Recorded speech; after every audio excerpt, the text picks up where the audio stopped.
Hi there, welcome to a deep analysis in understanding, learning what it is to have survivor's guilt, understanding why it happens, where it comes from, the impacts and effects it can have on an individual, the present and the future, the impacts it can have on new relationships, the link to arm's length, the battle with the past and how it carries over, similar to trauma, and understanding the different types of loss and how to deal with each one, providing a form of introspection and reflection in dealing and coping with levels of self-blame, guilt, or any feeling of shame, being able to learn and propel oneself forwards for the right reasons, for one's own self,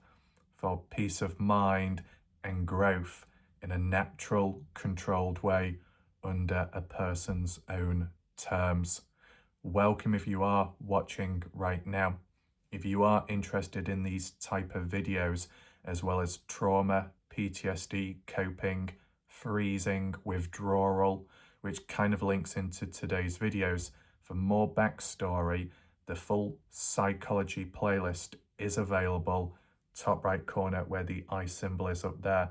If you click on it, you'll get a drop down menu with the playlist of all the different videos available, as it can help guide you through in understanding it and what can be done about it. And that's why we're here today with survivor's guilt. It's one of the bigger, more challenging issues which is faced by quite a few people out there, and it can stem back more so with relationships and loved ones, how once together but no longer. And whilst it can apply to losing someone just in life, it's more focused on the passing, when a loved one has unexpectedly died. Those outcomes can differ and the impact too, and I will get into that later and break it down for that full perspective. But in short, the meaning of survivor's guilt is where a person lives on at the cost of a loved one who can't no more. And like with a relationship, that lack of closure, an unexpected twist in the story, which the person with symptoms wasn't expecting, and that can have a knockdown and a knockback effect. All in all, survivor's guilt is like a psychological response, a self-defense mechanism within the mind, trying to regain a form of control over an uncontrollable situation, whether that be processing, blaming one's self, reflecting deeply, freezing in the moment to try and hold on to the memory of that partner who's no longer here because it doesn't feel right. The body and mind playing catch up with delayed reactions and feelings on top of dealing with grief, the different stages of grief. When going through that, even when passing the acceptance, there may not be a level of acceptance immediately with dealing with survivor's guilt. That has its own obstacles to climb over in a way. Now, survivor's guilt can also show physically the inability to get intimate or close to a new partner, or communicate and be vulnerable to even a friend, because of dealing with the past, and even mentally, the mind being preoccupied, their true full self can't be present, their energy may just not be there, and their loving self, which is deep within them, just isn't accessible. In a way, a person with survivor's guilt may be to an extent emotionally unavailable for a new relationship, a new partner. But there can be times where an individual may be dealing with survivor's guilt but also trying for a new relationship because it's what they really want. And they may see a lot of value in another person who they actually like. And it may feel like the first time ever they've met a decent person and it all seems great. But it's that impending fear of the milestones, the length of time it takes to get to them based off the past, and the fear of, will they lose another person in their life? So, survivor's guilt can be dealing with the past and processing, but it can also add a wall and a barrier in the present, like a form of survival, shutting off, closing off, not giving too much love, not showing too much vulnerability, and not thinking too far into the future, a lack of forward planning, a lack of future talk with the other person because they see things in the short term and the present. An individual who may look beyond that may risk themselves in spiraling, panicking, and worrying with the deep-rooted fear of what's happened in the past could occur again, and they simply don't want to go through the loss because of the feeling and the impact it has on them.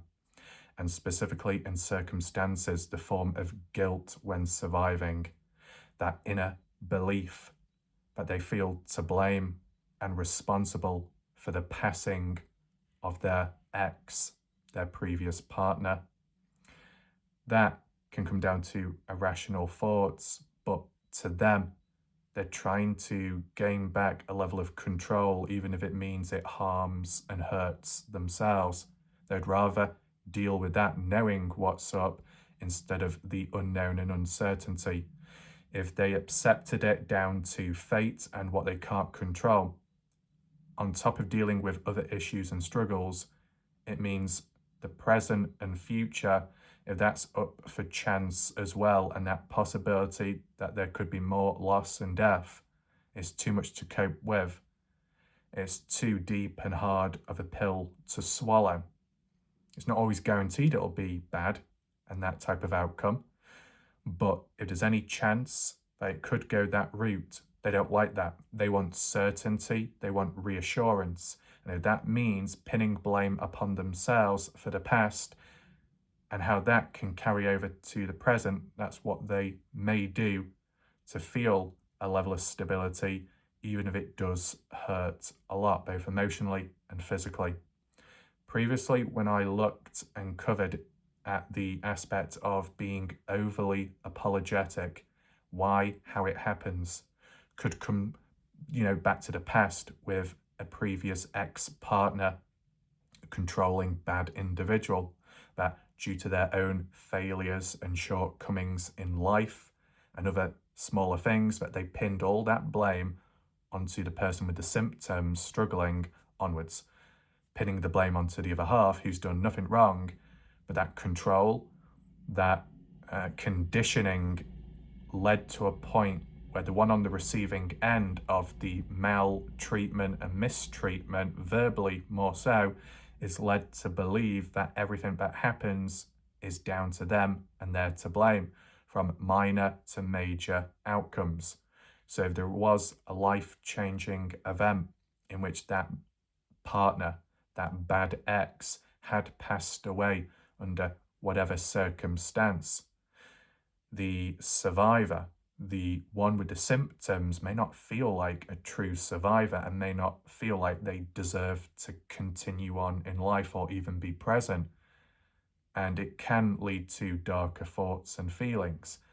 Even if that ex was a bad individual, what was previously drilled and instilled into the mind of the person who was on the receiving end of all that bad treatment, they've been led to believe and accept that responsibility falls onto them.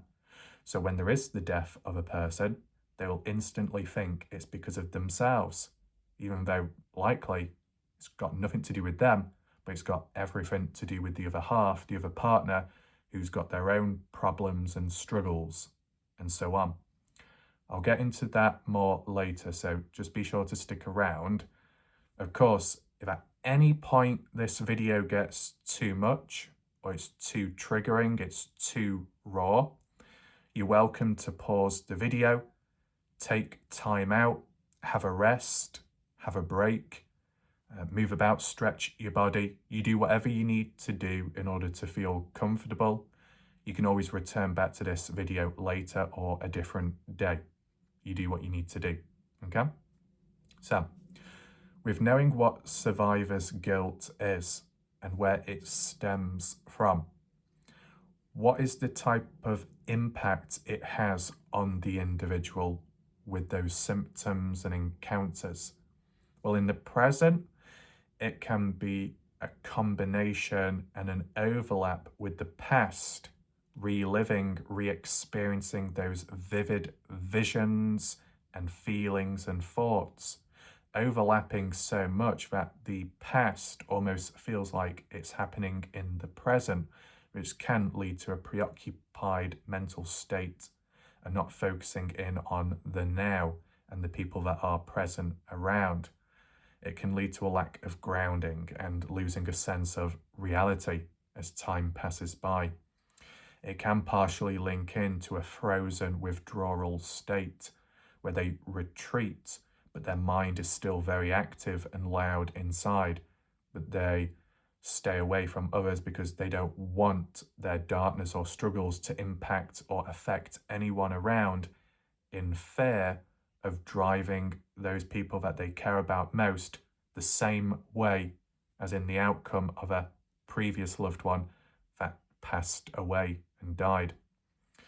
Very likely, one person's struggles will likely not lead to another person's death, because a person's death can come down to their own struggles, their own misfortune, their own unluckiness if things were out of their control, like an environmental death, a road accident at the hands of other humans out there that can be reckless and dangerous, a crime committed. There are so many different outcomes which can lead to the passing of a person, but for the survivor, regardless of cause of death, they will focus on themselves and their responsibility to it. Even if it just comes down to the loyalty aspect and the devout nature to their heart and the other person, regardless of treatment. It can lead to a very complex overlap, and I will try and break it down shortly. But beside the present, the impact on the future when it comes to survivor's guilt. For a person that may be looking for a new partner, who may be considering, or at just some point, a new relationship, that desire, that want, that feeling inside the heart pulling, as in wanting a new relationship, wanting to be with a new partner, whether they found anyone yet or not, or it's just a consideration, all that can be slowed down and impacted in a way, and there can be roadblocks ahead. It can also occur, though, when a person with survivor's guilt finds a new partner in the early stages or mid stages of a relationship, but feels physically and mentally unable to make the next move or match the pace with the other half. It can lead to holding someone at arm's length as a means of protecting themselves from the fear of losing the other person that they care about. It's not a lack of love, it's more so a strong feeling of valuing the other half because of their worth, their presence, how they make one feel in a positive way, and knowing that if that continued or progressed any deeper, as good as that can be, the what ifs, things go wrong, if they walk away, if they passed away and departed this earth, that the one with the symptoms would fall back to square one and almost like relive and be re-traumatized by what's happened in the past, and it's happening again. It doesn't always have to be the death of a new partner, just simply the loss of a new relationship, like a breakup, splitting up. The other individual decides to walk away. Now, survivor's guilt can be along that line, even when it's not the death of someone, especially when in between the timeline of the loss of a ex-partner and then onwards finding a new partner in between, if the one with the symptoms had found another partner, a casual or a bit of a meaningful connection, and if they walked away, they didn't die, but they walked away. For the survivor, it solidifies that no matter what they do, no matter where they go, they can lose people they connect with or get close to, whether that be the death of a person or the breakup of a relationship. It feels like everything is broken and nothing is in place or meant to be. It creates like a broken glass vase or a fragile one, which may have broken and shattered into 1,000 pieces. Upon the recovery or the process of grieving from the original partner, trying to piece together that glass vase, it eventually forms back to the shape it originally was, but with all those cracks, it makes it more fragile now, more prone and susceptible to further heartbreak and loss and panic. And with that added sensitivity and being more fragile, such as the heart itself, it means it can be prone to like a smaller breakup, a smaller loss of something within this world or a possession. Not the death, but just distance or parting ways. So survivor's guilt is the core struggle and issue. And it's also the sole reason behind how it can leave an individual feeling worse for wear after. But then when paired with any betrayal or betrayal trauma, post-trauma, it can add a deeper level of fear and worry, not just of losing someone or losing a relationship, but that feeling of, why does it keep happening to me? It can lead to the person tracing back and trying to process it all and even re-traumatize themselves and learning about everything that they've gone through, experienced, and how they were treated to try and find a common denominator. And if they may have been blamed in the past and treated like a scapegoat for anything that goes wrong in life, so they always blame themselves, and then they eventually feel to blame for everything in this world and over apologize, it does create a vicious loop and cycle in which they use that to justify the present, and then they use that to justify the future, justifying it as in their words, see, no matter what I do, what I say, the love I show, it's never enough because look at what happened to a previous person. The time when I try again and rebound back, trying to fight for it, a person gives up, betrays me. It feels like anything I touch becomes cursed. Are they the bad ones? Am I just simply unlucky in meeting the bad people in life? Or is there a deeper reason? And that's where the irrational thoughts can kick in, feeling as if one is cursed. The person with the symptoms and the issues from the past has plagued them like a disease, invisible, but can be felt. And that wherever they go, that disease spreads and then it harms and hurts people. And that's what leads to them either dying or walking away from him. So the person with the symptoms feels like they don't want to hurt anyone and they don't want to be hurt by anyone themselves. So they're better off alone. But do they deserve to be in that state? Especially if they're a loving individual, whether they're deeply romantic or not, or they just simply value a connection. A person that values it and has given so much in the past to a previous person, they should still be deserving of having that or it being reciprocated to them down the line in other ways. But when a person retreats for their personal reasons and struggles, it is an unfair situation. It's unfair for them, whether they feel it or not, because they may be numb. They shouldn't have to be alone.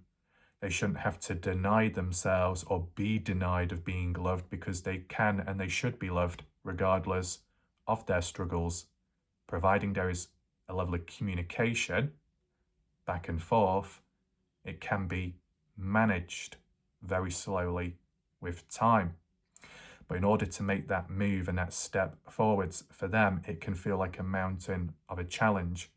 So just by trying to understand the backstory and the origins behind it all is the first step in truly moving forwards.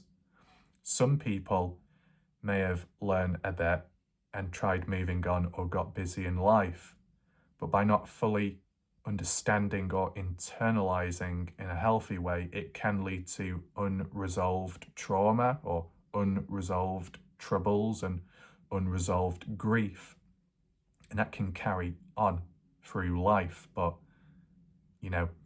under cover in a way, within the subconscious mind, because it's being repressed and pushed back as a means of a self-defense mechanism of coping and more so daily survival. But with it being repressed, it's always there and felt, but maybe not known because it's hidden. So it can still lead to denial of growth and denial of happiness, and still being stuck in the past and maybe not fully understanding why a person is stuck in the past with an individual who they feel devout loyal to, who's just no longer here. They're not physically present, but to them, mentally, they can build a visual image inside. They may see, they may hear, they may, in more deeper cases, such as with dream state analysis when going to bed, they may hallucinate or have visions or thoughts and feelings and sensations of that partner. Sometimes it could traumatize them, make them panic. Other times it could be a comforting feeling in their own mind, but that comforting feeling is like a false level of safety, a false level of closure, a false sense of being in a relationship, but with someone who's not actually present physically anymore. If they're fully aware of that and they're perfectly fine with that, you can't force them to change. But an individual that is trapped in between reality and the past, perspective could be given to them. So they become a little bit more aware of what's happening, aware of the unresolved troubles. Okay? So, in terms of why it happens, it's linked to the loss of a partner, and maybe more so the death of someone. An individual with these symptoms in a relationship with another half, significant other, marriage or not, getting close enough, building a bond, spending time together, having good memories, and maybe in other situations, not always good memories. But for the person with the symptoms, back then, when they may have felt a little bit better and more themselves before the darkness came in, that individual showing their love, their care, their loyalty, showing it in physical and verbal acts, kindness, happy moments. When the other half is unexpectedly taken away from the individual with the symptoms, it can lead to a massive backlash of shock, panic. Anything unexpected can have negative effects on the individual that's still present. When taken so quick, so fast, and it wasn't planned, it wasn't known of, that can be hard. Now, not every outcome is unplanned. Sometimes it could be planned under more specific reasons, and I will get to that later because I want to try and cover most angles, because there'll be a variety of people out there that may have lost someone under different circumstances, and the recovery from it can differ from each case. So I will take that into mind. So the reason why survivor's guilt occurs is because, one, it's an inner and outer reflection of the person's love for the other half that's no longer present. But it's also stems back to a lack of closure. It's as if a chapter in that book, that story, didn't reach the end phase, so it's left unknown and the page is unturned, not knowing what happens next. Now, in the situations of a standard loving relationship, which is no longer present anymore, and the person is no longer here, for the survivor, to them, their internal thoughts and words could be, I wasn't expecting this. I wasn't ready to say goodbye to them. I was ready to continue on with life with them by my side. It wasn't the right time for them to go. We were only just beginning. There was so much more ahead, so much more to do. And due to the circumstances of what's happened, lacking closure, as in not even being able to say goodbye to them, not being able to say the I love you line before they passed. Now, in some circumstances, as like an opposite, if a person had an untreatable, uncurable illness, and it was said that they would pass away, and there may have been a time or an estimated date, and it came close to that, and the family members, the friends, the partner had that time to spend with that individual who was ill, to say final words, to say goodbye, to hear the other person give their words and talk could be, to the survivor, I want you to be happy in life. I want you to live and make the most of it. Or, I want you to be happy no matter where you are, what you do, or who you are with. You have my blessing. That's what a survivor in certain circumstances would really hope for. If they had to go through the loss of a partner, even if they didn't want that and they weren't ready for that outcome, if they had to go through it, at the very least, what they would hope for is that closure in being able to say goodbye, take care, rest easy. And they themselves would hope for the other half to wish them well too and give them their blessing that it's okay, whatever they do in life. They won't be judged, they won't be looked down upon, and the other half won't be upset or betrayed by it. That's that deep-rooted fear that the survivor has in most cases when a person's taken from them out of their life unexpectedly. It's that lack of closure. So by filling that closure, the survivor may make a promise and a vow to themselves that they will not love anyone else but the person that they were once with and just stand there. Like how if you used to sit on a bench, a memorial bench, which has a badge and a name of a person that's no longer here, to them, mentally, that's where they lay and rest whilst they're still alive and present till the day they may pass away. Yes, it's a strong sign of loyalty, care, and love, and it says a lot about them as an individual in a positive way. But it could be argued that it's somewhat unhealthy for them to stay in that mental state, that physical freeze, because they are doing it because they're afraid and scared of, if they move on in life, will they forget of that loved one? They're scared that if they move forwards in life, are they betraying that previous partner? And if that previous partner was a good individual, or at least for the survivor, they got on well and showed a lot of love to that previous person, and it meant a lot to them, that survivor wouldn't want to tarnish or overwrite the past or push it away like it was nothing. It was a moment in history which was of value, importance, significance, and it was a positive time, or it, at least for the survivor, may have been considered a positive time. So by leaving that behind, in their mind, in the dirt, it feels like a form of desecration. It feels like a form of disrespect.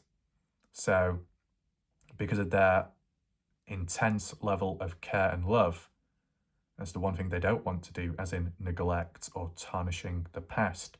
So it's easier to stay in the present, reliving the past, thinking of that partner, talking to them in the mind or when they're by themselves verbally, to try and feel as close as possible to that like memory of the individual and hold it close. But in terms of what would the other person think, we do need to address that as a means to counterbalance this struggle, this difficulty. I'll get to that shortly. Not every situation is the same, but one thing that can remain a constant amongst people with survivor's guilt is the intense weight, physically and more so mentally, that it can have on the individual on a daily basis.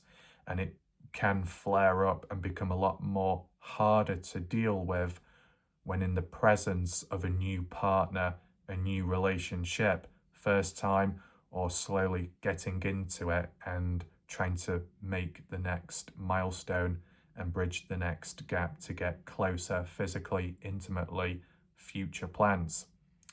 When there's a presence of a new partner, whether they engage with a new individual or meet someone in life, that's where the survivor's guilt and the symptoms can intensify, flare back up, and then they're reminded of the past, what happened, whether they feel to blame or not, and their feeling of being bound by duty and staying loyal to someone they thought very highly of but no longer have. And that worry of, if they walked away, would that partner think any less of them? And they wouldn't want that, because they may think quite highly of themselves, the survivor, as a good person, and they would hate to be responsible for a person's downfall or a person's suffering or a person feeling betrayed. They may pride themselves on being a good, loyal person, and maybe pride themselves on being a good, loyal partner. When it crosses over with the guilt aspect, though, feeling responsible for the death of the partner in the past, their pride may lower and they may be preoccupied with other thoughts, so they can't look past, and if they can't look past, then they can't progress more with a new person. And at times, when being in a new environment with a new individual, to them, in their mind, it could feel like they're under attack, not by the hands of the new partner directly, but as like a cold reminder of what's previously happened with a former partner, an ex, and that deep fear and that worry of, will it be the same outcome this time round? The mind is in a tug of war trying to weigh it out, as in, is it worth getting into a new relationship? Is it worth continuing it with this individual? Yes, no, maybe. And even if surpassing a stage of doubt, there can still be future doubt when getting closer to the other half, as in, well, I've been here before, and look how that turned out.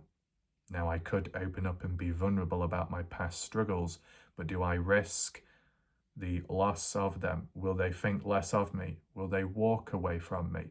Will I be left as I was, how I was in the past? I don't want any of that. So maybe the safest thing to do is to leave breadcrumbs, communicate with that new person, but hold them at arm's length. It can be hard on that survivor. But of course, it can be hard on the other partner that doesn't know the whole story. Both ways, it can be a struggle in unique ways. The one with the survivor's guilt is dealing with a battle from the past and it continuing on in the moment. And that tug of war can lead to a form of disassociation from in the moment, leading to a reducement in energy, time, priorities, and focus on what's in front of them. Even if there is a new partner who is good for them in many ways, as a healing, a form of soothing, a form of personal growth, and much more, and moving forwards together. It might be hard to acknowledge all that when their mind is full and busy with all the considerations. So there can be an overlap. With that overlap and that tug of war, it can lead to showing love, then retreating. That can be avoidant attachment behavior, the push-pull dynamics, trying and fighting hard to maintain a current or new relationship, fighting and trying hard to make a go at it because that's what they really want, but then also trying to fend off the intrusive thoughts and even possible self-blame, self-guilt, shame for what's previously happened. There are forms of guilt and shame where an individual, besides being loyal to a past partner and not wanting to tarnish the past or desecrate it, they may feel that it's too late already if they felt responsible for the death of the previous partner. So instead of being loyal to honor that previous person, they feel like they've already broken that promise, broken that vow to a loved one through marriage or not. So instead, the sufferer may put themselves through a trial of self-denial and denying of happiness. So they're punishing themselves daily or often. They may tempt themselves to trying to get into a new relationship and then pull away after, not to play games, not to mess the other person around, but to punish themselves, give them a chance of happiness and then pull it away from them, deny themselves of it. It's like a form of self-torture. They're trying to perform a means of psychological self-torture to try and make up for all the suffering supposedly by the other half who passed away under certain circumstances. It's almost like a form of sacrificing a level of blood because another person had already bled out completely. It's trying to match and level with that person so either they can be close together once again, or so mentally in the survivor's mind that by shedding something of themselves, it's done in hopes of gaining a level of acknowledgement or a blessing from a previous partner as a means of showing loyalty or apologizing and giving back. It can come across as irrational, but to them, it may seem like the only way around it. And then maybe in the future, them being able to move forwards, processing it in their way, but how long is that really? And who knows what it could be like later. They may go through the same cycle again. So it's a difficult situation. In regard of these effects and signs of survivor's guilt, it can lead to feelings of panic, uncertainty, feeling of dread, feeling of guilt, intense shame, having a good time with a new partner or the beginning of one, going through the honeymoon phase, being excited, feeling the highs, the butterflies, the melting feeling, the excitement, but then on and off, suddenly feeling a massive drop or a deep low, an intense feeling of shame or sadness or feeling guilty for having fun. I mean, an example could be, whether that be with a friend or even a partner, the survivor could spend time hanging out with someone, such as a best friend, going out to a park, going out shopping, going to a new city, going on holiday together, going to a spa, having a relaxing time, having fun as well, being more themselves, feeling normal, doing normal things around people that they care and think highly of and familiar with. But then later on in the day, at some point, the survivor may suddenly go through a wave or a wall of sadness or disdain, a deep feeling of dread, and it's just come on them like a rain cloud. They may not know why it's happened, but that could be a symptom and a sign of survivor's guilt, as in the survivor is out living their life having fun, but their deep-rooted fears and self-blame and torture reminds them that they're not allowed to have fun, they're not allowed to have a good time, because their previous partner can't because they're no longer here. So it's like whenever there is an opportunity to move forwards, whether that be a relationship or a personal life and what's done within it. When there's a sign of quality of life improvement or distraction, it's like the mind, the subconscious part or unconscious mind trickles intrusive thoughts back into the conscious mind to remind the person that, hey, you're not allowed to have fun, you're not allowed to be happy, you're not allowed to look beyond emotions of the past, you should stay where you are. And those intrusive thoughts of the past and the tragic events that have previously happened and in between acts as like a tether to pull them back into that dark abyss. Whether that be long-term or temporary, it can lead to a feeling of deep sadness and feeling negative and even low. And to other people around that don't understand or haven't learned, they're going to think, why is there a pullback? Why is there a push and a pull? What's really going on with that said individual? The survivor may not know themselves if they've not dealt with it properly, or there was unresolved trauma, unresolved grief, unresolved survivor's guilt, not processing it all originally, maybe not having the time or the resources to do so. That's what can make it a bit more harder and takes a bit more time to untangle and work out the causes and the effects. I said, we already mentioned about the frozen state mentally and physically and reminded of the past. We talked about the thief of joy, or that be comparisons. It can be more intense if an individual may have had OCD, with intrusive thoughts and obsessions and compulsions replaying memories, thoughts and words in their head from present to past.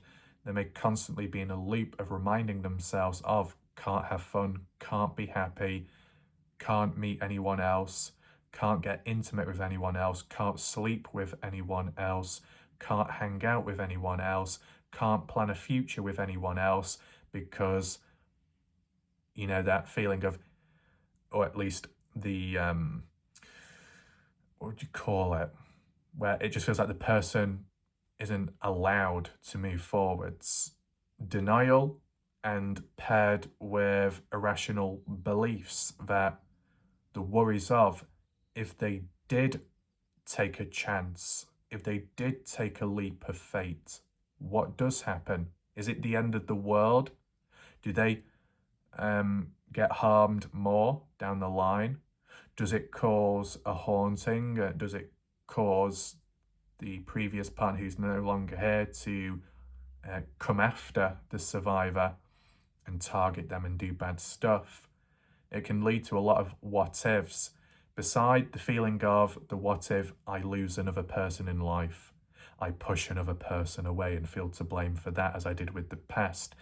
The other feelings of the what ifs, of the uncertainties, the what ifs, I lower my guard, what would the other person think of me? The what ifs, if I got closer or I moved too fast because I'm an intense person or I have intense needs and desires, and I see that value in the other person and want to make the most of it, even if it means rushing to desperately escape all that darkness and years of imprisonment, would the other person find it overwhelming? The what ifs, if one gives too much or shows too much love, would that link back to a deep feeling of guilt or shame or feeling mortified because it seems desperate, when in reality it's not desperate, it's valid, important needs that want to be met and achieved, because they have certain boxes they wish to be ticked, which may have not been previously, or may have been, but then it was all taken away. So they want to move on and not relive, not re-experience, but have a new journey and a new chapter, but still being able to feel those positive needs being met. And I'm going to do a separate video on that. probably tomorrow. So be on the lookout for that. That can apply to trauma survivors, survivors guilt, and more. So I'll do a video about that. Now, as I said, an extension of the effects, signs, and impacts and the what-ifs. Another aspect as to why a person could feel they can't move forwards physically, mentally, or start a new relationship because they feel cursed. If they've been led to believe that anything that they touch, anyone that they get close to, anyone that they open up to and get vulnerable with, ends up leaving them in some way or another, the survivor will internalize that belief and apply it onwards in the future and with anyone that they meet. So before anything has even happened, before the other person had even had a chance to introduce themselves or show their goodness or their badness, the survivor may have already made their mind up and compartmentalized the positives, set it aside, and focused on the negatives and the what-ifs, which has overruled the body and mind because the alarm system is ringing and they're trying to protect themselves more so. It's not a selfish action, it's just a form of self-protection. They fear and worry that this new partner could be bad for them. Or, in other cases, if they feel cursed, the survivor may feel like they're bad and not good for the new partner, despite the survivor and their heart may beat for someone, and that the other person's words touch and connect with their heart. The survivor may feel like they don't deserve to be with such a good person like that, regardless of how they make them feel, because the survivor and their struggles may see it as darkness, which, if they got too close to the new partner and opened up, it could lead to dragging them down with them. Signs and symptoms of that on a smaller scale can be when the survivor has had a busy day or a bad day and they've not told the other half about it, even if it's early on in a relationship or mid-term. The survivor has chosen to keep quiet and suffer in silence, not because they don't trust the other half, but more so they don't want to pull down or drag down the other partner and make them feel bad, negative, or worry. Now, in a relationship, there obviously should be communication and no fear or no consequences in being able to open up, good or bad, positive or negative. But for a survivor that has already gone through so much in life, they are going to consider the negatives before the positives, whether that be the negative what-ifs and impacts it could have on them through actions and words and getting close, or if it be the reversed way around, as in their actions and words and what it could mean for the other half. So it's like you've got a valuable object, or you've got a nice pair of designer shoes. You like them, you love them, you value them, you want to be under the skin of a person just like how you want to be inside of those shoes so you can wear them and feel them and be close and connected, skin, body to material or object.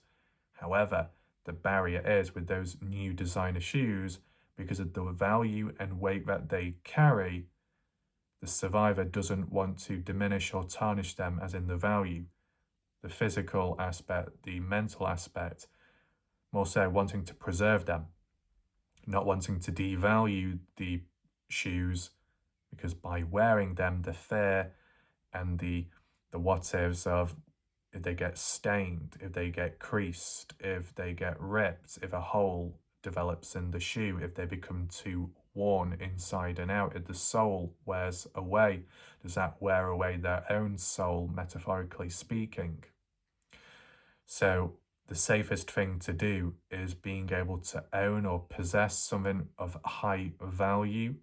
It makes them feel good to some extent, but compartmentalizing the rest in a box and just having the outer shell of it, the presence of it at a distance, treating it like a museum item or a jewelry item of high value, being able to look at it but not being able to touch it, not being able to put yourself in the shoes of it and walk through life, being held back by one's own internal limitations and beliefs, the same way as it would be for a new relationship and partner, where it's not just some new fancy thing, but it's of more value and worth and meaning and purpose.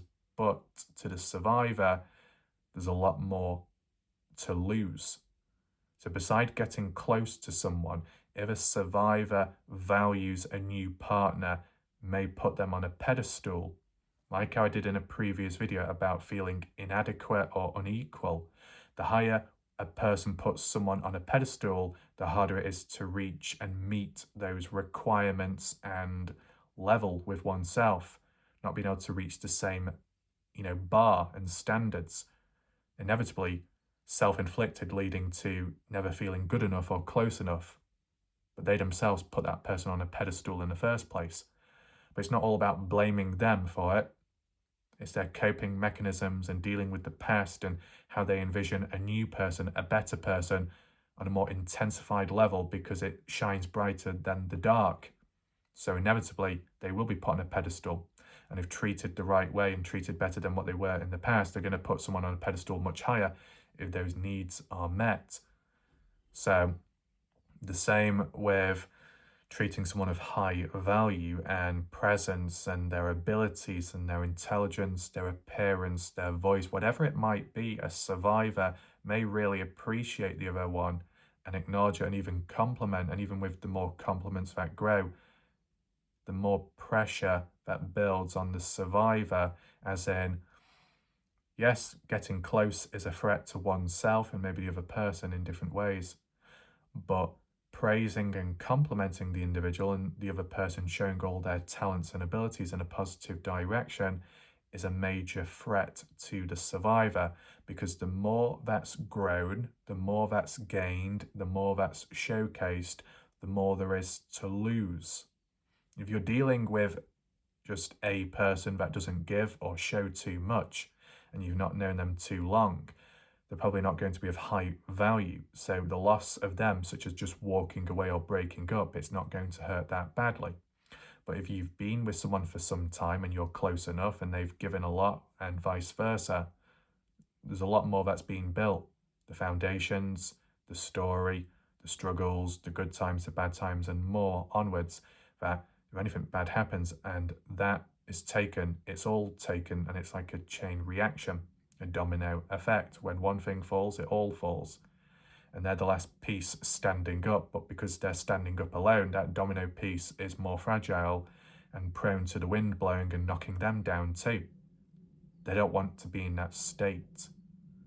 So these symbolisms can explain their reasons of being cautious and not being able to make the next move because they worry and they fear. Now, what we need to add on is you've got the internal battle of loyalty versus self-blame versus processing. All that can coexist at once, or one of the two of the three things can occur. Loyalty versus self-blame. For a loved one who's done no wrong to that survivor may feel bound by loyalty to honour it and the past by staying by their side and denying themselves of happiness in the future, with that inner self-belief that if they do that, that previous partner will be proud of them, so it reinforces that behaviour. The combat with self-blame could be a contrast to a relationship which may have ended abruptly or negatively, in which the survivor feels responsible for the death of that previous partner. So what they end up doing is, not as a means of loyalty, but as a means of self-punishment in trying to pay back a debt which is unreachable, because they feel like it's such a debt, the loss of a person by their own actions or lack of action, so they blame themselves and they torture themselves by denying them of happiness and moving on as a means of paying back to that partner who's no longer present. The act of processing can come from loyalty and self-blame, and just in general, trying to make sense of everything, as in, why did that person leave? Why did that person die? It can tie in with forms of stages of grief, as in, yes, it's a shame that that person's gone, it's saddening, but then even that frustration at times and anger of, why did they leave me? What did they do for this to happen? Were they reckless? And it can lead to a bit of external blame onto that individual. And it is natural and understandable when it's heat of the moment and when one is dealing with a lot of different emotions. You can consider a lot upon self-reflection and blame, and then even blaming the other person. And sometimes that can come down to the cause of death as well. So I'm just going to give you a list of the 3 outcomes which can tie back to loyalty versus self-blame versus processing. The loss of a loved one, when it was all positive, wasn't much fault, it was a happy, loving relationship, and then it was cut short by the death of the other half. That can be shattering and damaging and struggling for the survivor. There might be still a level of guilt, but the guilt isn't self-blame, more the guilt is feeling bad for living life and being able to be lucky enough to live it and continue on when the other person can't. That's the form of guilt. It may lead to limitations of what that survivor can and can't do, as in who they're around and what they do with other people and what they just do in life. They may limit themselves and their own potential because they feel if they do move forwards and have fun and laugh, that's disrespectful to the previous partner that was nothing but loving, kind and respectful. It seems like a kick in the face. It doesn't seem fair on someone that's not here to defend themselves. That's the intense guilt that can come from the loss of a loved one, where everything was fine and maybe perfect or close to perfect, not able to continue it anymore, lacking the closure as well. Now, in their mind, their form of closure would be, at the cost of a loss, being able to move forwards, at least having the blessing of that partner to say, it's okay, you live your life. If you want to find a new partner, and as long as you're happy, that's what matters most. That's what a survivor could be wishing deep down, but it might feel impossible to get that closure when that other person's no longer present to deliver that line. Now, if there was the loss of a loved one by it being self-inflicted, as in the partner removing themselves from this earth and life, that can be just as difficult, if not more, and it can lead to an intense self-reflection upon the survivor and a loss or a form of self-hatred and low self-worth, and impacting the self-confidence of the survivor.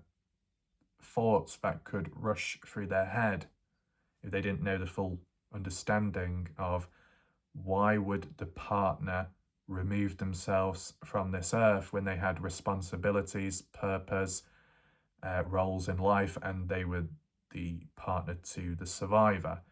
Why would they do that? That can cross over with the stages of grief, as in the frustration and anger, dealing with the unknown, the uncertainty behind that death and why they did it to themselves, and either blaming themselves that they weren't good enough or they didn't love the person enough to keep them alive, or they blamed the other half for them giving up too soon or giving in and leaving the survivor with all the pieces to pick up on. It can go either way, but regardless, it is understandable and it is a natural biological response to point blame somewhere as a means of dealing with the lack of closure and the uncertainty to gain back a level of control, whether that means hurting oneself or hurting the memory of a previous partner, right? So there is that one. And in terms of the act of closure or being able to move forwards when there's the loss of someone under those circumstances, the survivor may feel to blame for it in a way. And then they may internalize that for the future and apply every other relationship, if they ever got into one or got too close to someone, that they are a direct threat on another person's own health. The survivor may feel that anyone that they touch will end up dying, like some kind of disease or plague. It can be considered a strong, irrational thought and belief, but to them, they feel it's validated by their experiences from the past. And if anything did unfortunately happen and unfold past that point in a different relationship, understandably, the more times something happens and it's a negative outcome and it follows a pattern, a survivor may pick up on that and pick out what remains a constant and a problem, and they may see themselves as that, instead of considering the possibilities of the people that they hang around with are just not good enough for them, or it's just not healthy enough to begin with. Like, if, let's put it this way, if a survivor was in multiple different friendships or relationships with alcoholics which showed signs and symptoms and side effects of being loud, boisterous, disrespectful, snapping, and backlash, that the survivor's on the receiving end of all that, and each relationship they get into with an alcoholic, they may feel that the outcome of it and the negativity, they're to blame for it, because of the people that they come across, or that they themselves and their personality as an irrational thought drives that person to being an alcoholic and drinking to cope and putting up with the survivor, the other half. The survivor feels like they're to blame for it all, and they stick with that belief. So the next time come across another partner who might be a good person, the right location, the right place, but the wrong time, this new partner may not drink alcohol, they may not even consider it and not bother, and they're healthy, they're fine, they're okay, and treat the other person well. But the survivor may be thinking, well, out of all the other times, 9 times out of 10, it's led a certain way, so what's going to be different this time? I don't want to put someone through that. I don't want to feel responsible for it. I don't want to be hurt by the consequences of it either. So instead, I'm going to leave it be. I'm going to walk away before they do. I'll deny myself of happiness instead of them denying me of happiness and causing pain, direct or indirect. They can be the mindsets behind it all, and how the loss of someone in the past, by it being self-inflicted, can paradoxically lead to the survivor blaming themselves for it all happening. They blame themselves, even though it's the other person's either failure or the other person's own struggles, right? There's perspective to give for each one of these, and we'll get to that shortly. Another circumstance which can stem from just the loss of a supposed loved one or the loss of an individual and it's self-inflicted is when the loss involves an abusive, a controlling ex-partner, domestic situation behind closed doors, which may have contributed to the survivor in developing PTSD, complex PTSD, maybe even OCD and more, and even panic attacks. That can be a very difficult, confusing situation for the survivor. They have lost someone that they deeply care about and love and loyal to, but they're also dealing and putting up with all the pain and the struggles and the hell that they were put through by the hands of that partner that they love. It creates a confusing situation and an internal conflict, as for an internal thought, why am I so upset? Why can't I move on? Why can't I live my life and be happy? I'm free now. I can do whatever I like without the consequences. They're no longer here to judge me, no longer here to belittle or follow me, no longer here to control or manipulate me. So why do I feel sad for their loss? Why do I feel like a part of my heart has been shattered? Why do I feel a piece of me is dead inside? Shouldn't I be more alive than ever now, because now I'm free and they're gone for good? They're not coming back at all, so I'm now safe and secure. Why do I feel bad? Why do I feel like I've got to stay in place and I'm trapped by the past? And why do I feel like if I move on forwards with a new partner, it seems like it's disrespecting the previous ex-partner despite all the bad treatment that they did to me? Why am I even being considerate of what the other person's feelings could be like when they're not here and after what they've done? Why do I feel this way? That's how it can be. What's the explanation, though, as to why a survivor who may have gone through hell by the hands of mistreatment and maltreatment by a previous partner that may have passed away under certain circumstances, why would the survivor feel guilt, shame, blame, or sadness in general? Well, to explain it, first of all, it's about self-reflection. The survivor themselves, by nature and who they are as a person and what they value in life. If by nature and naturally they value other people and they see the best in others despite the darkness, and they may have a level of empathy as well, or they've grown to attune that within a relationship and apply it, either way, it shows a lot about their character, their depth, and themselves, despite all the darkness which they may have faced. It says more about them in a more positive, stronger way, despite everything. Now, sometimes an individual may think of positive times and memories towards the previous ex who may have been bad and nasty most of the time. That can stem back to a trauma response and self-defense mechanism of processing all that darkness and bad treatment back then to avoid re-triggering it, countering it as a countermeasure, padding it with the positive moments, because there's a chance that there would have been some positive moments here and there spent with that bad ex. Focusing in on the positives, even if it's the minority, as a means of maintaining a level of sanity for the insanity of how they were treated. It's trying to balance it out. It's a coping strategy. It's a form of survival. Holding on to the positives as well to justify that it wasn't a complete waste of time.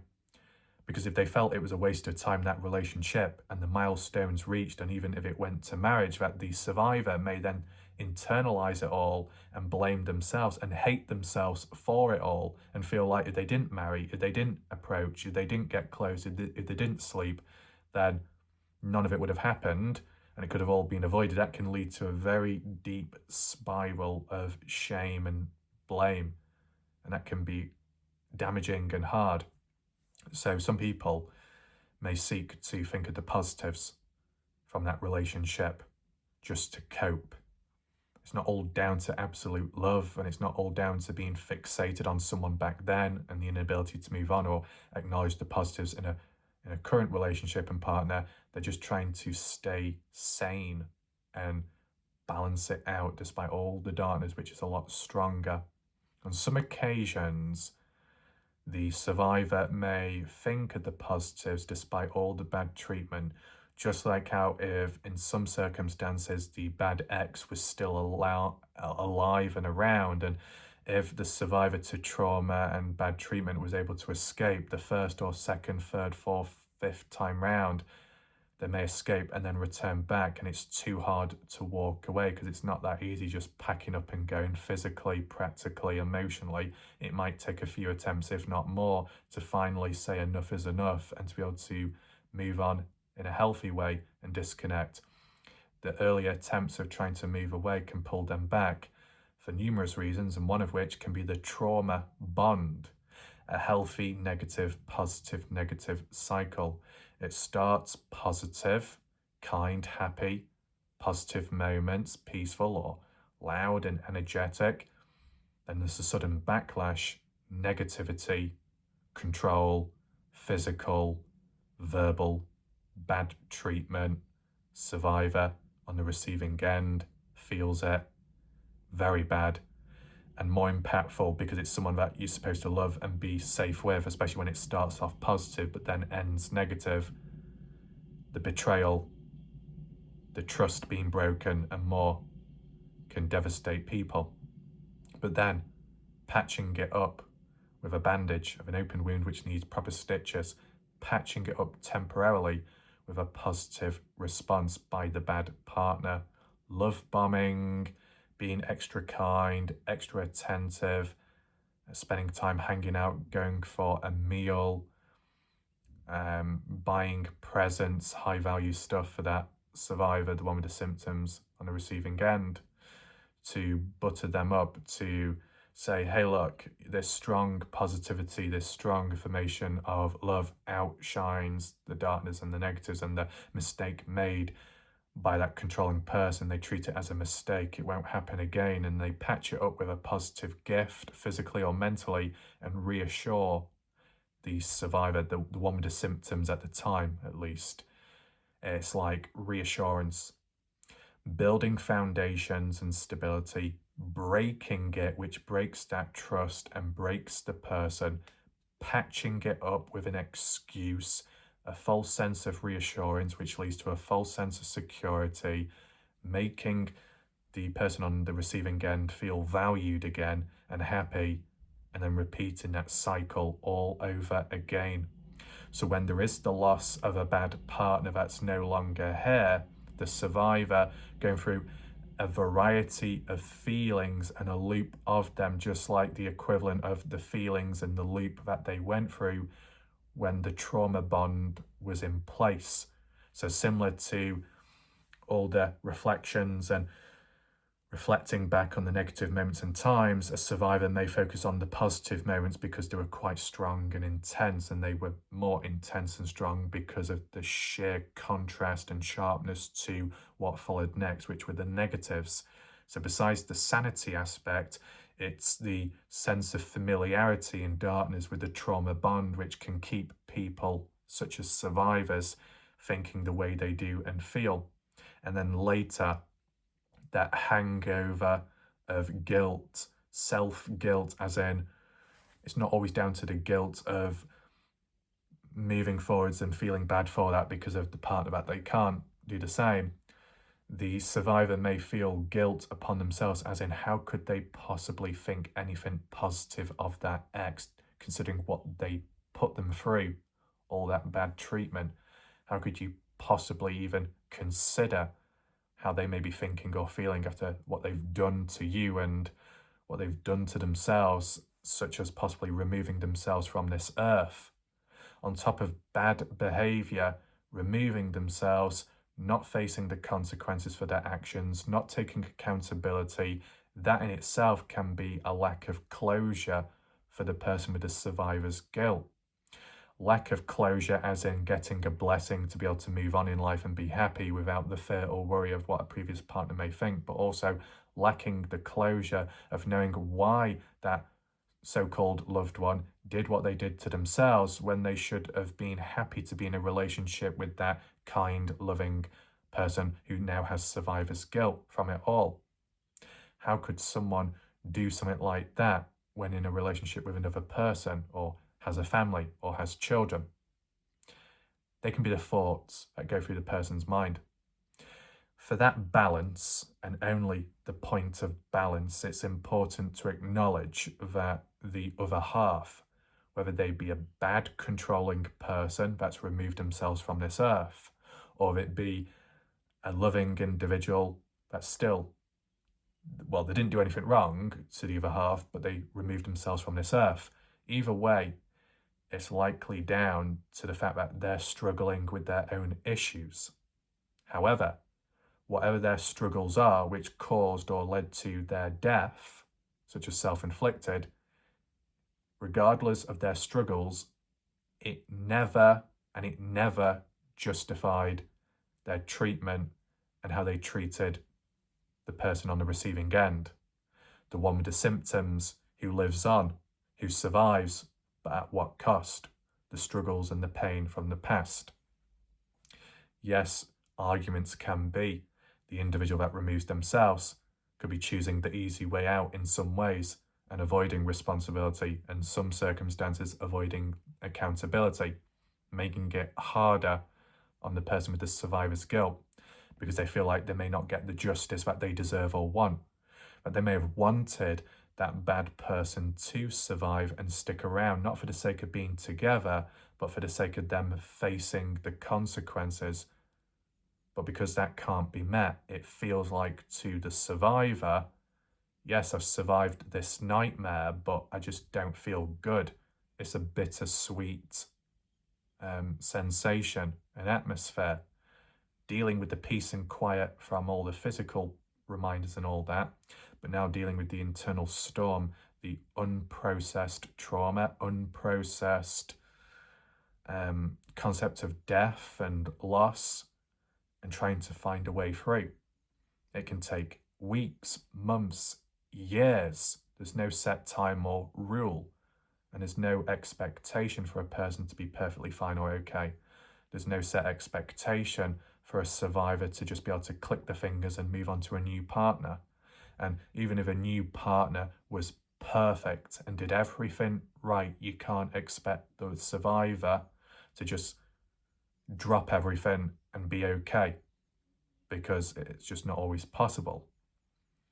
But could there be a level of communication at the least to establish a new form of trust, but done in such a way that it's on the survivor's own terms? So they have the final say. They have the control within reason. They have the control of the pace and the tone. They finally take back control in their life and in the presence of other people within reason as well. And then upon self-reflection here and there, using forms of CBT, but not in a clinical way where it may feel too formal and the pressure. If it's done in a more casual way with familiar faces and the presence around to talk it through, to provide that perspective for them and for them to reflect on it themselves. It's not about telling them what to do or how to think. It's about giving opinions and suggestions, an alternative viewpoint, a different perspective. Like when we talk about true crime and mysteries on this channel, and people think it's this cause of death and other people think it's another. Some people think the individual went missing and other people think the person was kidnapped. Different opinions, not everybody agrees, but if it's controlled and different perspectives are provided in non-challenging, non-confrontational, forceful ways, it maintains a level of peace without the intensity, and it avoids any arguments and escalation. And when there's less arguments and it doesn't escalate, it can reinforce the other person to consider a different approach and consider different theories and outcomes. If they're put on the spot, though, and forced or pressured, they're less likely to consider. That's why it's got to be done at a steady pace. So I'm going to give you some perspective right now. Like what we've looked at, the three different situations with loyalty, the battle of self-blame, the battle of processing, and then the loss of a loved one, the loss of someone by removal of this world, self-deletion, and then the loss of a bad controlling ex just by death or self-inflicted. All the impacts from that. How can we combat dealing with the loss and dealing with the survivor's guilt with each of those situations and scenarios? I'm going to provide examples and deep perspective right now. So feel free to listen in and relax. When dealing with the loss of a partner, a relationship, and it was all fine and positive, but they were taken too soon, so it led to a lack of closure and a lack of blessing, not being able to say a goodbye or hear their voice for the last time. Yes, it can be very hard, but the reality is the person with the survivor's guilt has to reflect and ask themselves honestly, with absolute honesty, with the situation that they're in, what would that loved one be thinking right now? If they were here or if they were looking down upon the survivor, what would they be thinking? How would they be feeling? How would that loved one feel if the other half, the survivor, was going through daily mental hell by trying to keep it together and maintain a level of loyalty, which did lead to a high level of pressure and social pressure in maintaining still for the sake of someone that's no longer here. It could break the heart of the deceased one, knowing how much love and care that the survivor has towards them, at the cost of self-inflicted injuries and harm and distress. Likely, the other half, who's no longer here, would want the best for the survivor and would want them to be happy in life, wherever they go, whatever they do. Upon reflection of the survivor would have to ask themselves, how well do you know your loved one? And likely probably say, know them very well. Ask the survivor, how close were you to them? How did you meet? What are the qualities that they showed which made you fall in love with them and like them? And it could be, for example, that previous partner was very open-minded, patient, very understanding, and their happiness came from the other person's happiness. As in, the other half just wanted the soon-to-be survivor to be happy in life with them and outside of that bubble, just to be happy in life, whatever they do, and that the other half would support it in a way.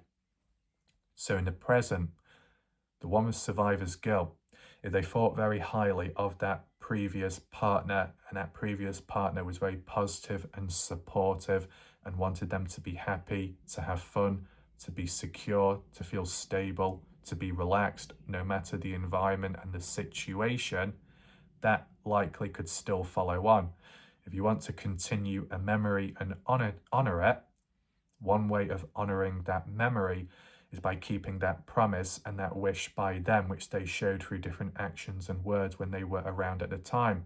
Them wanting you to be happy, them wanting you to be able to move forwards and keep on going with or without them. They may have not had the time to give that blessing under the unexpected circumstances, but likely if they were a good partner, a supportive partner, an understanding, kind, and open-minded partner, then likely they would wish and support for the survivor now to be able to move and not feel frozen and not feel bound by the person, to be able to do what they want and have fun without feeling of regret, without feeling of guilt. That deceased partner would likely want the best for the survivor, and that they wouldn't feel betrayed or disappointed, or that they wouldn't feel any less within that survivor if they chose to move on with a new relationship. Because in the mind of the survivor and in the mind of the memory and presence of a deceased partner, there was a story, there was a chapter in life which was fulfilled and experienced together, and whilst it may have come to an end or an abrupt halt, it's not taken away. What's happened has happened, and that can never be forgotten or dismissed. So it can still be valued. It can be compartmentalized into a box of memories but never forgotten, but still having that knowledge and that belief of, if you know your partner well and you've got on well with them strong enough, then maybe you can consider reminding yourself that they would want the best for you and to be happy regardless, and to allow you the space and time to move forwards and move on without neglecting the past, without disrespecting the past, but still feeling close enough to have that acknowledgement and that green light thumbs up to move on and to find someone else. And by finding someone else or a new relationship, that is a new chapter, a new story. It doesn't overwrite the previous one. It doesn't have to be a comparison or a competition. It's something completely new. It doesn't have to be compared with the past. Each one is unique to the person's experience and story. whether it's shared with time, their past, and that's how one bridges the gap from back then to the future, and so on. That can be done. That can show even a deeper level of commitment and understanding. But for the short midterm aspect, treating it as a new chapter, a new story, without it comparing to the past, without it being the thief or stealer of joy, and without it, re-emerging the feelings of guilt or shame. If a person from the past wanted you to be happy, and if you in some way wanted to honor that, the best thing that you can do is to follow through with that advice or that indirect advice, and by moving on and finding someone else, if that's what the survivor wants to do deep down, it's likely what the previous partner would want too, because of the happiness factor. Because sometimes, whether a person's present or not, a very rough example could be a person could have a certain illness or an issue, and they may feel that the presence of another person standing by because of loyalty, the one with the illness may feel really bad about it and just want the other person to be free by choice with whatever they do, stay or leave, and they wouldn't think any less or blame them for it. So it's like sticking around thinking you're doing the right thing by staying loyal is indirectly harming yourself and denying yourself of happiness. And it could also be not disappointing, but upsetting the other half who's no longer here, because they just want you to be happy and they want you to be able to not feel stuck and not feel like you're letting one another down, share that connection. So hope that makes sense. Now, when dealing with the loss of someone by self-inflicted removal of this world, whether that be by the hands of a controlling ex or just a normal person who's been secretly struggling or something came on top of them all of a sudden, for a person with survivor's guilt who's also dealing with self-blame and responsibility, that will be because they feel that with them being the partner to the other and a significant other, they should know everything. They should know when the other half is struggling, when something is wrong, when something isn't right.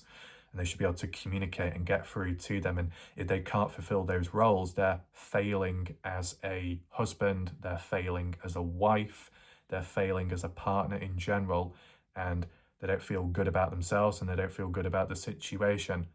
That's where that self-blame and that loop comes about. The means of dealing and more so processing it all with the uncertainty is trying to remind the person with the survivor's guilt that they can't control everything in life. To break it down from the very moment that that survivor, who wasn't one at the time, met that said partner back then, it likely happened by chance. This person with survivor's guilt back then didn't go to sleep dreaming that they're going to meet this person on this day with that name and that location and this is how it's all going to happen. They didn't wake up the next morning and that's exactly what happened. Likely, it happened by chance, right place, right time. Back then, at least, that's how it felt.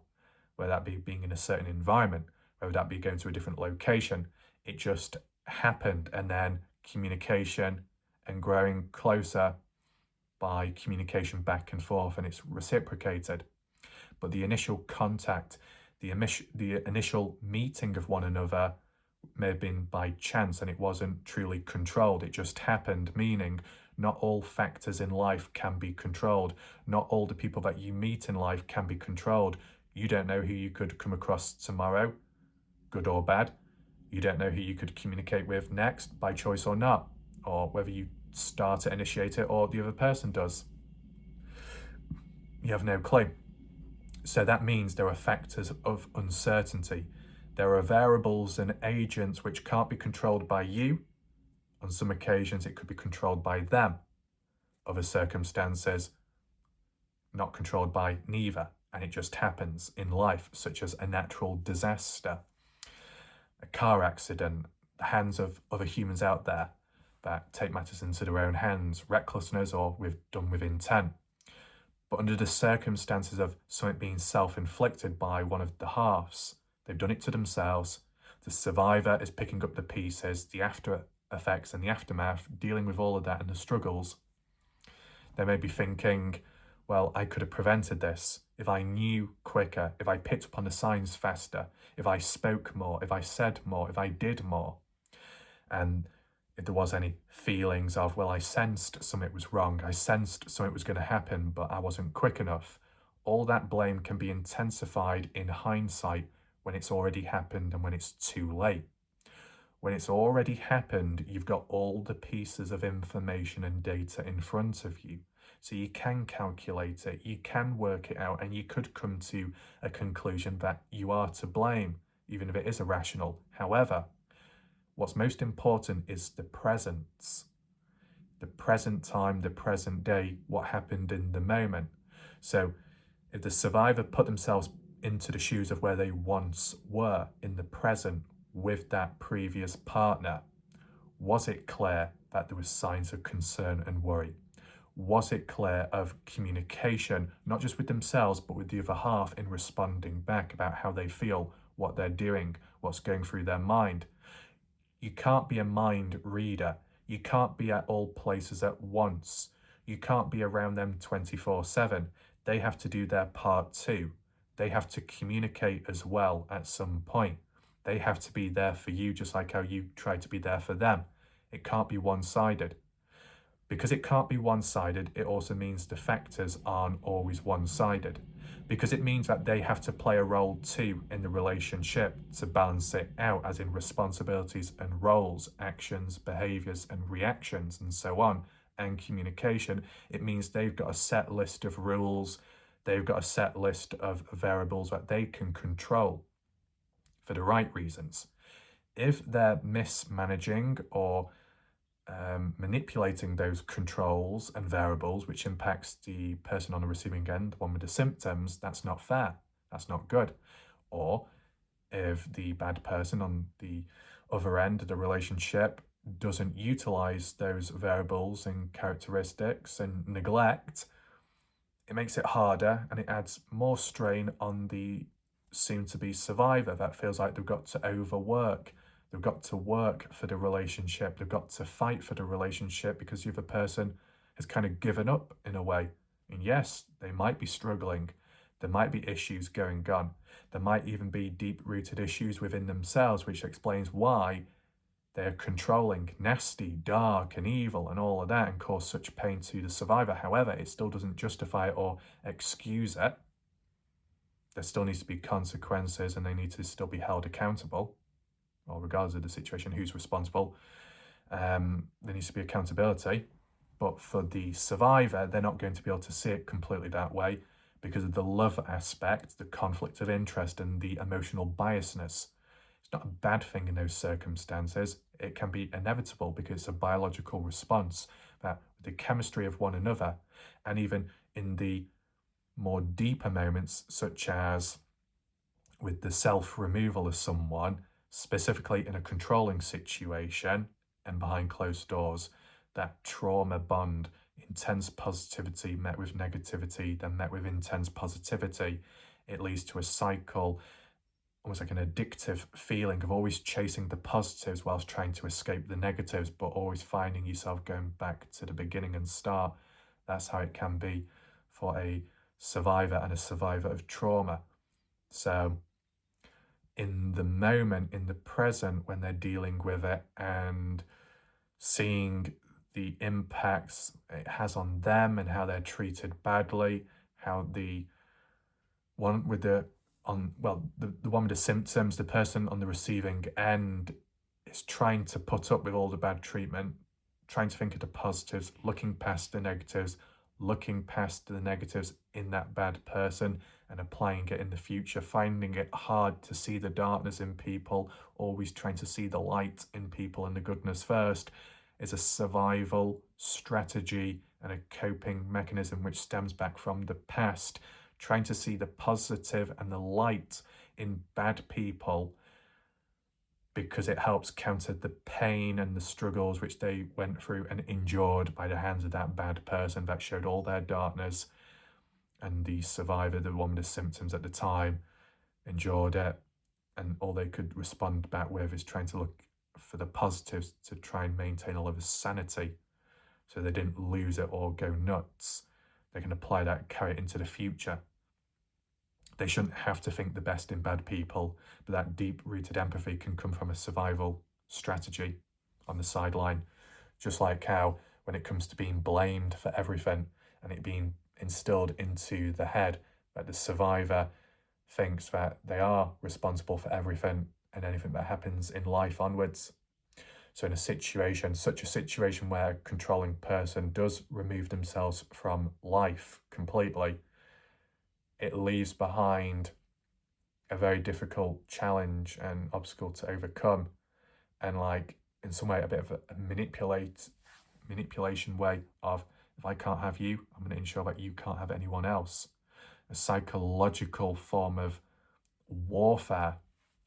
Not all deaths that are self-inflicted will be by an abusive or controlling individual. There can always be genuine good people that suddenly went through a patch and were struggling and couldn't cope anymore. Still, for the one with the survivor's guilt, they're going to feel it just as much, if not more, because they're present, they cared about the other person was struggling, the survivor couldn't see the signs because there may have not been a reason to at the time. And that's the thing. A slight crossover between a controlling person that removes themselves and a genuine good person that removes themselves is, if there is a lack of communication back then when the person was alive, if there was a breakdown in communication, what more could that survivor do back then at the time? If a person hid their problems or struggles very well and had a poker face, what can you expect from the person with survivor's guilt to do relevant at the time? There's only so much that you can do. There's only so much that you can control. Because upon hindsight, you could have said, well, if I pushed more, if I questioned more, if I demanded or forced an answer out of them, if I did direct intervention, if I called the services, if I got someone to come and check, maybe it would have been a different outcome. But this is the thing. It's not guaranteed. If you didn't know then, you wouldn't have known what could have happened if you did implement those changes too. Let's just say that you did more, you asked more, you probed, you questioned them, you challenged them. When they said they were okay and fine, maybe they weren't, but you weren't to know at the time. If you changed that with knowing what could have happened onwards, and you decided to take fine and okay not as an answer, and you wanted more out of them, that could have its own negative effects, which could drive them to doing what they do, but quicker and accelerated. Unknown at the time, but for them, stressing them out more, intensifying the situation, making it harder for them depending, and then them checking out quicker, which then would lead to an added layer of debt and guilt for that survivor who then would have felt they pushed too hard. In some ways, it could feel like a double-edged sword. It could feel like damned if you do, damned if you don't. You take okay, fine as an answer and you don't push anymore. And then they end up struggling more and then passing, and then you feel like you didn't do enough, you didn't give enough. But then if you was to give more and do more, it could have led to them feeling pressured unknown to you, and they may have done it quicker or sooner. And then you would have felt that you were to blame for it because you rushed them, you put them in an uncomfortable, difficult situation, or that's at least how it feels. So whenever a person with survivor's guilt blames themselves and feels like they could have done more, the key takeaway points are, you weren't to know at the time compared to what you have now. You know, in the present, you don't have all the answers and you don't know the future. You're not a mind reader. You can only deal and react to what's present in the moment. And if that's lackluster, if they don't communicate, if they lie, considering that you're supposed to be in a loving, trustworthy, honest relationship, well, they're not fulfilling their role or doing their job. Granted, it might be because of the limitations of their struggles, but still, as a partner, they're not fulfilling their role, and that's a sign of trust and honesty. You might be, but they aren't. So you're doing everything right, they're not, or they're restricted because of inner troubles. So there's only so much that you can do. There's only so many factors and variables you can control in the moment and at the time. They themselves have their own factors and variables to control too, for themselves and for the other half. So when a relationship isn't all one-sided and there's a level of reciprocation, the same should occur during the difficult times and moments in a way. And upon self-reflection, that's what needs to be considered. Whenever there is a level of self-doubt or self-blame within the person with survivor's guilt, they need to try and look at it from the other side and perspective. As simple as, you aren't to know of the future, you're not a mind reader, and you don't control all the factors and variables, because if you did control all the factors and variables, you'd be controlling the whole relationship. And if you were controlling the whole relationship, then surely that would sound or feel like something that an abusive, controlling ex would do. And of course, you wouldn't want that, and you probably wouldn't do that because you value and respect the other person. So just to maintain a grounded approach and thought. But of course, the situations where it's complex, where a person that has done it and they were a bad person and they poorly treated that survivor, the battle of self-blame, the battle of love and loyalty can be very noisy and loud. So it's understandable how a person could find it a lot harder and confusing to have so many feelings. An equivalent to that confusing situation, and I'm going to use careful wording because of YouTube, okay? Trigger warning ahead. If a person on the receiving end encountered physical poor treatment at the hands of a partner, for example, and it was done without consent, you can imagine what I'm saying as an example. A form of intimacy done without consent, and the person on the receiving end suffered from it mentally, yet in the moment physically, because of that stimulation, the body reacted, which could be normally associated with a reaction during a positive time of intimacy when there is consent and both are enjoying it. But in this circumstance, mentally, there is a disconnect from the physicalness of the body. The body biologically and naturally responds to the stimulation, and that's what leads to the outcome. But the mind is disconnected from that and is hating every moment. So it can lead to a confusing, worrying feeling of, why do I hate it? And as well, I should hate it because I didn't want it and it's not right. But then why is my body acting like it's okay and fine with it when I'm not? It's because of the body and mind disconnect. There's a separation, there's a stimulation, and it leads to a response.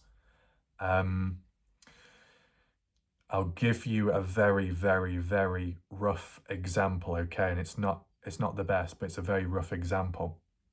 Let's say a person had shivers, goosebumps, the hair was stood on their skin, and that's because of a cold touch by someone playing a prank. Let's keep it simple, okay?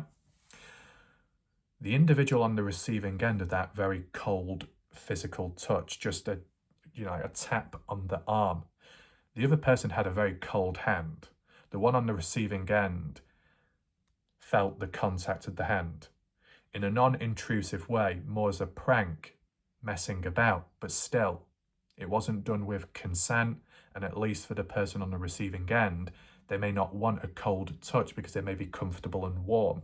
They may be relaxed. As soon as there is a cold touch, it kind of alerts the body, in which there is a biological response to it. The mind may want something else, but the body is reacting by getting cold, feeling a bit chilly, getting the goosebumps, the hair raising on the surface of the skin. The person on the receiving end, their mind, their thoughts will look down and think, well, I didn't want this to happen. I didn't want that cold touch. I didn't ask for it. I didn't give consent. And yet my body is reacting to it accordingly, even though my mind doesn't want to react or doesn't want to show a reaction? Why is my body going against my mind? Why is there a disconnect? Because of the biology, the way the body reacts and responds to touch and to sense. It happens. It might not be a good enough reason, but it's just like an example, right? It's very messy and difficult, sensitive issue and area.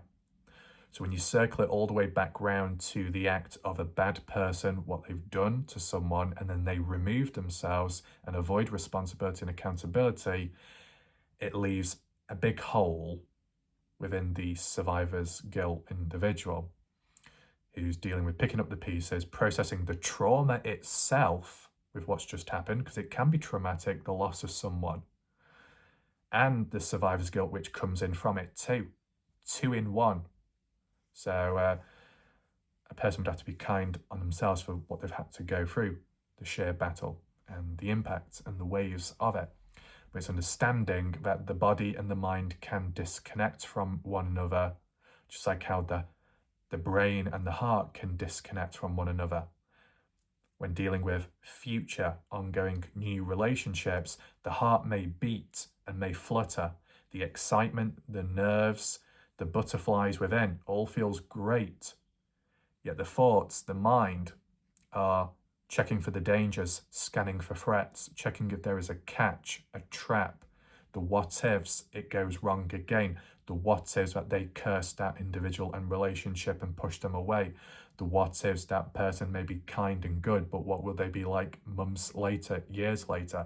Are they going to cause that pain and suffering just like our previous partner did? Is it going to end the same way or what? It's dealing with that uncertainty. It creates that cycle where the brain is constantly hyper aroused for as long as in the presence of a new partner and person, all the variables being considered, all the threats and worries, overstimulating the brain and wearing it out. And yet, whilst all that chaos and noise is going on inside of the head, the heart at times is gently or fastly beating in a positive way for that person and that relationship. There is that body and mind disconnect. In that circumstance, the mind is using a form of self-defense mechanism and survival to protect itself. The heart, though, could be vulnerable and naive, but pure and genuine for love that it wants to give and show to someone and what it wants to receive back. So similar to the state of a person with survivor's guilt, dealing and processing with it all, their mind is thinking one thing, their heart is feeling another. They consider the loss, the damage it's caused, the fact that they did it to themselves and the frustration that can have for the survivor, and then all the troubles that that past person had caused on them. On top of this, like a cherry on top, sealing that fate and that possible manipulation of done with intent to blame the survivor, planned out and structured so that person can't be happy in life. A final goodbye, but not in a nice way. You know? The mind could consider all that and think, how dare you, you bastard? How dare you do that? Right? But then that heart may feel that drop, that sadness, that dread, and try and compensate by thinking of the positive times, so it feels like not everything was a waste of time. And why would a person want to feel like that so it doesn't feel like everything was a waste of a time? Because in a relationship, people play different roles and areas. It's not always one-sided. So for the one with the survivor's guilt, they would have done and given so much to that relationship, and that other half may have even gone beyond and given a lot more and fought for that relationship and tried when the other person couldn't or couldn't be bothered or decided not to or was struggling. With a lot that was given, was there enough received and reciprocated? The person with the survivor's guilt may hold on to the positives to say, hey, it wasn't all that bad. Despite the really bad times and hell, it wasn't all that bad. That's just done. So it doesn't feel like the person's life was a complete waste or that relationship wasn't a complete waste. Because there probably was some genuine good moments, and even their own actions were more so the positive ones, with it, the light in the dark, which should not be neglected or forgotten. But it is or can be a form of a coping strategy to process it all and to balance it out against all the negatives, because it's the only way to survive and not completely collapse and fall apart. So that does need to be understood and respected. So that brain and heart, body, mind disconnect is real. It can happen. A survival response paired with a biological response would have been experienced and demonstrated through evolutionary behavior. So that disconnect is what can create the confusion, and the confusion can lead to distress and worry. That's why it's important to know about this stuff.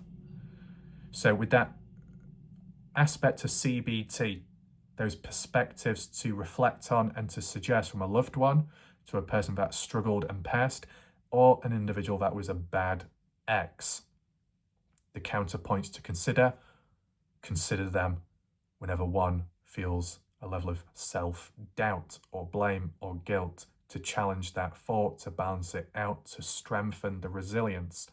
If it can't be done immediately, or if it can't be done verbally because it feels too real, another way of doing it is writing it down on paper, in a diary, a journal, or even a digital notepad on a tablet device or a mobile phone. Whenever things get too noisy or loud, you write down what you think and feel. Whenever you feel a level of self-doubt or self-blame, you write it down, and write down why you feel that way, explain how you feel and why it links to the past. Get it all out of your system, write it down, type it down, keep it safe, private, and then the next time when you feel calm, either read back over it and then ask yourself, how do you feel in the moment? Or on a different day, without being reminded of the past, just write down the possible perspectives, alternative perspectives behind dealing with it all, as in the survivor's guilt. What can be done, what can't be done, what's rational versus what's irrational.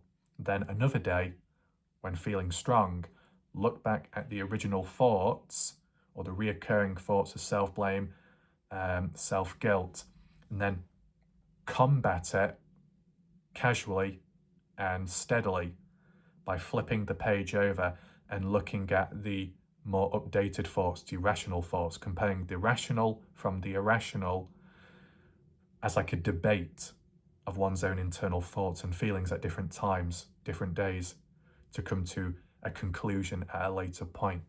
And in between, if it gets too much, to possibly share it with a friend or a loved one or a family member, if possible, to lighten the load so it doesn't build and so a person doesn't suffer in silence.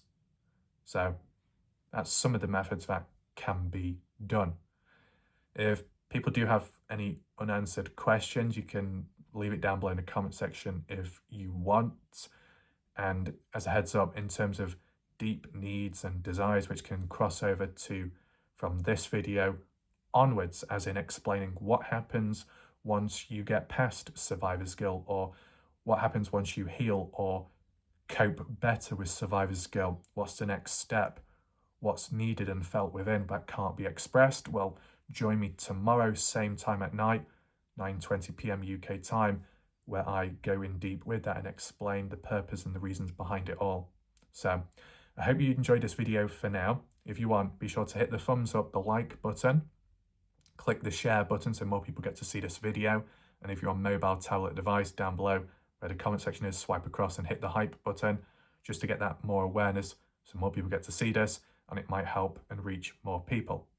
With that all being said, I'll see you next time. Thanks for watching. Goodbye and good night for now.